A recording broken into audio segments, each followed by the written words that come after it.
تا خپل ځان ځای ته ورسو تا چې وی هغه یهودي دی هغه یهودي مونږ دپاره خو سونه وه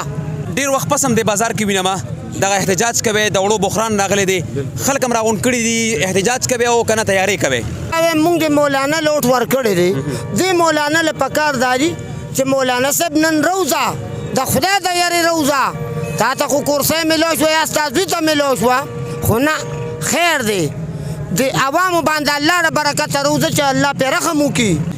مهنګایي مارچې څه شولې لانګ مارچې څه شولې هغه مارچونه څه شو یاره دا سیاسي خلک کم خلاړل هیڅ شرط هم نه تللی مونږ عوامي نیشنل پارټي چې ده دا مونږ په خپل ځای ولاړ یو مونږ د وفاقي حکومت نه دا مطالبه کوو چې صوبایي حکومت لري خپل حقوق ورکړي او د قوم دپاره روزې بالکل د قوم د ولس دپاره روزې ولس دپاره د ورځ په ورځ د قیامت د دې خلکو لاس دی ستاسو ګریوان دی بالکل چې د اوټ دپاره ګرځئ نن د دې د قوم د دې بچو د وړو دپاره هم وګرځئ انشاءالله رحیم السلام علیکم قدرمندو څنګه چې تاسو ته معلومه ده چې په خیبر پښتونخوا کې د وړو بحران راغلی دی دغه بحران په وجه باندې که ځوان دی که بوډا دی که غریب دی او که مالداره دی د دغه یو تکلیف کې دی چې یاره بچو له سیروړه کم دی د یو سمه په داسې شب قدر کې مونږ وکتل که زمونږ خویندې میندې ناغې خو هم په دغه هلو ځلو کې او په دغه منډو تړو کې دي چې یاره ماښام له بچو له سیروړه کور ته یو سمه ډېر افسوس کوم په دې خبره باندې چې زمونږ د قوم او زمونږ د ولس بچي نن چې کوم دی د سیر اوړو پسې منډې تړې وهي او دغه کې هلې ځلې کوي په دې اړه باندې د عوامي نیشنل پارټۍ دلته کې کسان راغونډ شوي دي د هغوی نه په دغه اړه باندې به خبرې اخلم چې هغوی به څه خبرې کوي او هغوی راغونډه کړې دلته کې د هغوی نه تپوس کوو جي السلام علیکم جی وعلیکم السلام جنرال جی صاحب څنګه یې خیر جی بالکل ټیک ټاک ډېر وخت پس هم د بازار کې وینم دغه احتجاج کوي د وړو بحران راغلی دی خلک هم راغونډ کړي دي احتجاج کوي او که نه تیاری کوي نو احتجاج خو لکه مونږ هر وخت احتجاج په حالت کې وو خو دا موجوده حکومت چې کومې پالیسۍ دي کومه لکه صوبایي حکومت کومه کوتاهي ده نو زه په هغې باندې خبره کومه چې د 18 ترمیم نه پس په صوبې سره خپل اختیاري دوی د خپل وسایلو د خپلو عوامو غم وکړي او که هغه د وړو په مد کې کو د ګرانۍ کار شي خو یو خبره کومه چې صوبایي حکومت کوتاهي دا ده چې دوی نه اپوزیشن نه عوام په اعتماد کېلي او نه د وفاق نه دوی په سمه طریقه په دغه باندې خپل حق غوښتی دی مهنګایي مارچې څه شولې لانګ مارچې څه شولې هغه مارچونه څه شو یاره دا سیاسي خلک کم خلاړل هیڅ شرط هم نه تللی مونږ عوامي نیشنل پارټي چې ده دا مونږ په خپل ځای ولاړ یو مونږ د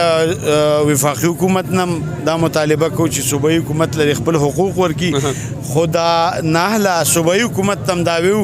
چې لکه دوی د خپل حق په یو ټیک طریقه پس عین مطابق د هغوی نه خپل حق والي او چې دی عوامو ته ریلیف نن څنګه راودي نن راوتي مونږ احتجاج دپاره خپل تیاری کوو خو شکر دی تاسو میلو شوې تاسو پروګرام کوو دلته نو مونږ خپل یو لاهمل جوړو مونږ به انشاءالله د ورځ نیمه کې یو لوی احتجاج روزې د قوم دپاره روزې بالکل د قوم د ولس دپاره روزې ولس دپاره د ورځ په ورځ د قیامت د دې خلکو لاس دی ستاسو ګریوان دی بالکل چې د اوټ دپاره ګرځئ نن د دې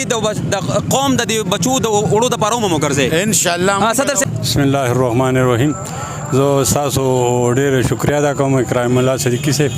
چې تاسو راووتئ او د دې عوامو نمایندګي کوئ دا ډېره ښه خبره ده په دغه غم کې موږ هم راوتي اوس هم د ناظم صاحب سره ملاقات وشو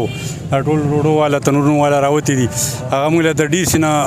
ټایم واخیست 2 بجې ورسره زموږ ټایم دی هم په دې حواله باندې خبرې کوو چې دلته کې په شب قدر کې زموږ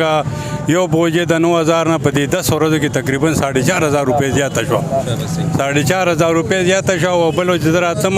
سلنډر په 200 کم په 9000 او اوس 10000 ته ورسېدو نو په یو شپه کې 100 روپۍ سلنډر راپسې زیاتېږي په یو شپه کې 4500 پسې یو بورې زیاتېږي چې د وړو معیار هغه پخوانی نه دی مخوا 85 کیلو راتله اوس 80 کیلو ده زه پردی یا خپله کې ډبه چلوم زما به ګزارش خو دلته چې کوم ګاډو والا ولاړې تاسو په خدای اعتبار وکړئ دا دې ځای نه په 10 روپۍ او په 40 روپۍ هغلته یې لاړ شي د ګنده وړې ته دوی خو والله که په 5 شپږ ورځو کې ځان له تیلو وړم وګټي زه دا وایم مونږ د مولانا لوټ ورکړی دی دې مولانا له پکار دا دي چې مولانا صاحب نن روزه د خدای د یارې روزه تا ته خو کورسۍ میلو شوه یا استازي ته میلو شوه خو نه خیر دی د عوامو باندې الله له برکت سره وځه چې الله پرې رحم وکړي په راغونډو ما پروګرام نه نږدېږي او چې څومره خبرې کوم دا خلک له دومره پړسېدلي دي هر سړی وایي چې یاره زه دړه بړا صوبه سمه خو خبرې را نږدېږي خبرې مو کړلې په دې کې موږ سره د عوامي نیشنل پارټۍ چې کوم تاثیر شفقت اسد او شهریار خان هغه موږ سره خبرې وکړلې جنرال سیکرټري موږ سره خبرې وکړلې دغه شان د عوامي رایې موږ هم واغشتله بلیم کوم یوه پارټي نه کاغه د پی ډی ایم پارټي دی کاغه پاکستان تحریک انصاف دی کاغه نېشنل پارټي دا کاغه جمعیت دی کاغه جماعت اسلامي دی کاغه قومي وطن پارټي دا د دې قوم د دې ولس د دې بچو د ټولو ذمہواری دي کله چې د ووټ غوښتنه شي نو دا خلک په کوڅو کې لکه د خیرمرانو در پسې ګرځي او دومره خلک به د ګېډونه وي چې د الیکشن تېرېږي نو دومره په ګېډونو کې سوړې شوي وي په ډبولو باندې نن دغه مشران نن دغه سیاسي خلک نه د چوک ته ووتل نه زموږ په کوڅو کې وګرځېدل غیب دي هغه ستا به بچو څه کوي هغه زما ستا خور مور څه کوي که ولاړه ده زما ستا خور مور چې کوم دی په کوڅو کې ولاړه ده زما ستا خور مور چې کوم دی دوکانونو ته په قطار کې ولاړه ده هغه ته خو نوره ښه پین وړه میلاویږي خدای دې کړي چې په 50,000 شي زما ستا د وینې زما ستا د خولې پیسې دي زما ستا د ټکس پیسې دي او دغه خلک چې کوم دي کورونو ته وړي دي او ځان نن سره سنبالې کړي دي درد کدي د دې ماشوم دی د دې خاورې دی د دې بچو دی زما درد دی ساره تر د ماهامه پورې دا غریب ولس چې کوم دی 800 نشي ګټلی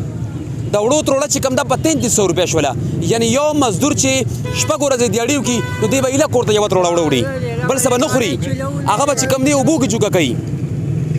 قدرمندو لږ ځان کې احساس پیدا کړئ لږ د خپل شعور را تازه کړئ لږ د خپله جذبه را تازه کړئ او روزې د خپل حق غواړئ پوه شولې که حق مو نه غوښته همدقه رنګې به ذلیله یې